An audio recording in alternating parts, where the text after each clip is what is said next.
Hey, how are you doing? I was just reading the news and I read about some group of protesters in Richmond that were arrested for unlawful assembly. We're kind of in that season in the world where if you don't agree with something, you protest it. Sometimes things get violent. And we got to be honest about this. It happens on all sides.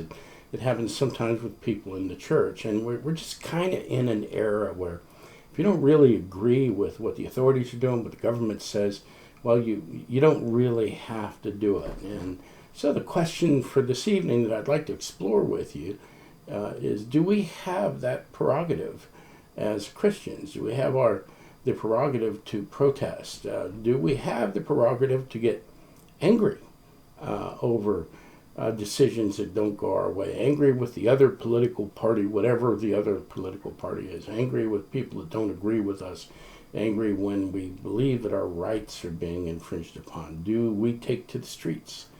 Do we put diatribes up on the internet?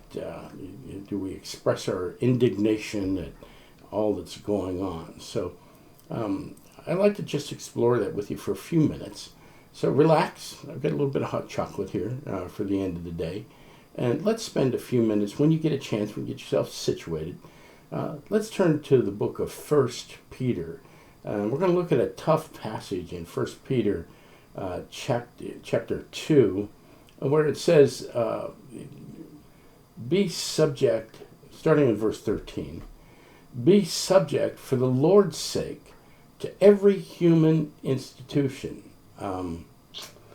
Well, that's a toughie. We subject ourselves to every human institution for the Lord's sake. Now, Peter's talking about our witness, our testimony, whether it be to the emperor as supreme or to governors as sent by him to punish those who do evil and to praise those who do good. For this is the will of God, that by doing good, by being subject to them, he's saying, you should put to silence the ignorance of foolish people. Live as people who are free, not using your freedom as a cover-up for evil, but living as servants of God. So he says, you live as free people. Yes, we are free, but we don't use it as a cover-up for selfishness or self-centeredness or indignation or anger. And then in verse 17, this is a tough verse. Honor everyone. Love the brotherhood. Fear God. Honor the emperor. Now, when he says honor everyone, he's talking about having a respect and a regard for everyone. It doesn't say that we have to agree with everyone. It doesn't say that we have to do what everyone else is doing. But it does say we have to have a respect for everyone. And that we're to honor the emperor. Now, I've had people say, well, we don't have an emperor, we don't have a king. That's silliness. He's talking about honoring the governing authority. So insofar as it is possible for us as Christians to honor the authorities above us, insofar as it's possible for us to do that without sinning, then we're to have a respect and a regard for them. And yes, we can vote against them. Yes, we can speak out, but we can't do it in anger. We can't do it in frustration. We are citizens of the godly kingdom, and we are promised something far better than what we have here.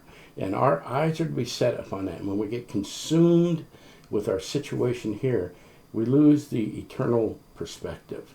We also lose the opportunity to preach the gospel. So I would ask you to examine yourselves when these things come up that we don't agree with the government guidelines or whatever's happening.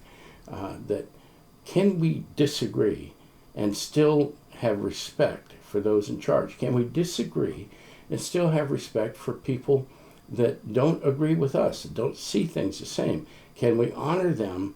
Or are we here to fight them? So think about these things. I pray that you consider them carefully. I pray that you use these short verses here, 13 through 17, 1 Peter chapter 2. Use them as a guideline for how we interact with other people, and particularly in this time where there's so much tension. I love you. I miss you. Have a great